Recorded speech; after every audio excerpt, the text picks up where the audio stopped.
അങ്ങനെ അവസാനം കാത്തിരുന്ന് പിള്ളേർ വരൽ തുടങ്ങി. ഓരോരുത്തർ കരഞ്ഞിട്ടൊക്കെയാണ് വരുന്നത്. അപ്പം ഞാൻ പറഞ്ഞു വന്ന സ്ഥലം നിങ്ങൾക്ക് മനസ്സിലായെന്ന് കരുതുന്നു. അതെ, അങ്കലവാടി. അങ്ങനെ കഥ പറയുകയാണെന്നുണ്ടെങ്കിൽ നിങ്ങൾ ICDSനെ കുറിച്ച് കേട്ടിട്ടുണ്ടോ? Integrated child development scheme. എങ്ങനെ കഥ പറയാൻ വിടണ്ടേ? ഇവൾ കരഞ്ഞുകൊണ്ടിരിക്കണേ. അപ്പം ഞാനൊരു ബലൂണൊക്കെ വീർപ്പിച്ച് മെല്ലെ കരച്ചിലൊന്ന് ഒതുക്കി. അപ്പം നമ്മൾ പറഞ്ഞു വന്നത് 1975 ഒക്ടോബർ 2 ICDS നിലവിൽ വന്നിട്ടുള്ളത്. ഞാൻ നോക്കുമ്പോൾ എന്നെ സഹിക്കാൻ വയ്യാത്തോണ്ടാണെന്ന് തോന്നുന്നു. അവൻ ബാഗൊക്കെ എടുത്ത് ഇറങ്ങി പോവാണ് ഗൈസ്. പിന്നൊരു വിധത്തിൽ പിടിച്ചോടുന്നു. അപ്പം നമ്മൾ പറഞ്ഞു വന്നത് മറ്റേ 1975 അതാ ഇന്ദിരാഗാന്ധി ആയിരുന്നു അന്നത്തെ പ്രൈം മിനിസ്റ്റർ. അതായത് നമ്മളെ കുട്ടികളുടെയും അതുപോലെ തന്നെ സ്ത്രീകളുടെ ഒക്കെ ഗ്രോത്ത് ആൻഡ് ഡെവലപ്മെൻറ്റ്, അതാണ് ഇവർ ഈ സ്കീമിനെ കൊണ്ട് ഉദ്ദേശിക്കുന്നത്.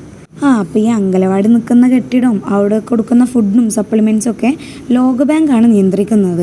അതായത് 2005 വേൾഡ് വൈഡ് ആയിട്ട് ഈ ഒരു സംരംഭം ഇംപ്ലിമെൻ്റ് ചെയ്തിട്ടുള്ളത്. ഇന്ന് സംസ്ഥാനത്ത് 3315 അങ്കലവാടികൾ ഉണ്ടത്രേ.